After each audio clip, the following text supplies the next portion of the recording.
With the election not far off, of course, the opinion polls are coming thick and fast. The latest come from the Financial Review, the Freshwater poll. It shows a slight dip for the coalition. Here's how Sky News reported the figures this morning.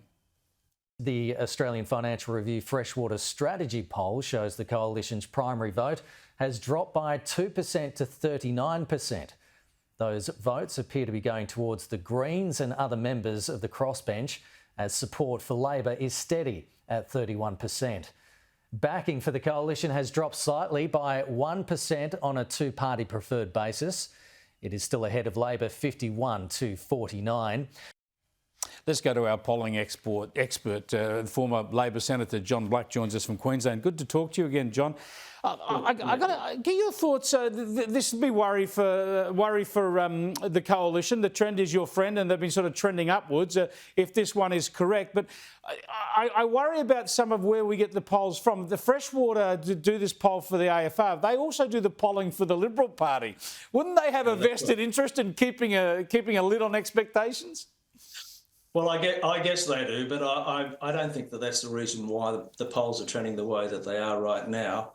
What we've seen, Chris, over the last 4 weeks or so is some good news on the economic front with interest rates and GDP figures not tanking in per capita terms as they have been for quite some time.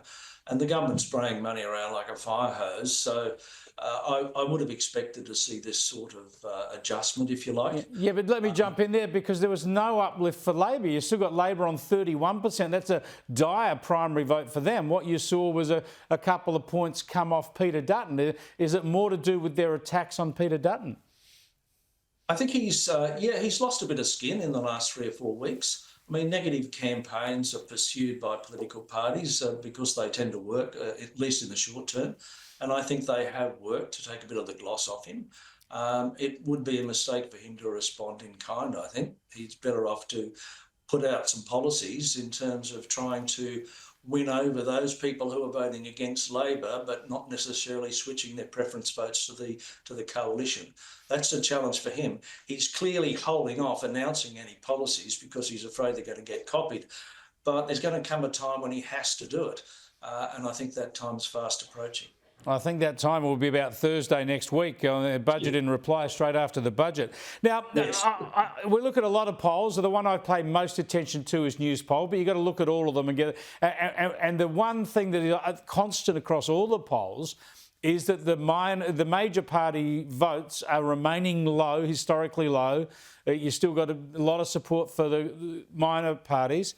Yet there is a poll around today, and we talk about where the sourcing of it again. This one's from Advance, the group right-wing advocate group Advance, and it's showing trouble for the Greens candidates in the Greens members, actually, sorry, the people holding those Green seats in Brisbane, the seats of Brisbane, Ryan and Griffith. Now, you've pointed to these before, John, that you think there is a chance for the coalition to win these back. This polling is suggesting 2 of them could go back to the Liberal fold. Look, yes, it is. The Greens won these 3 seats at the last election following some somewhat intemperate comments about global warming from some leading National Party figures. 10% came off the LNP primary vote and went straight across to the Greens. So that's what put them over the top then. So those seats have always been at risk ever since. However, when you actually have a look at what's going on in Queensland since the LNP won state government, a little bit of the air has gone out of the tyre for the Labor Party vote, and the minor parties have also picked up a little bit. So the Greens are looking a little bit better because of that.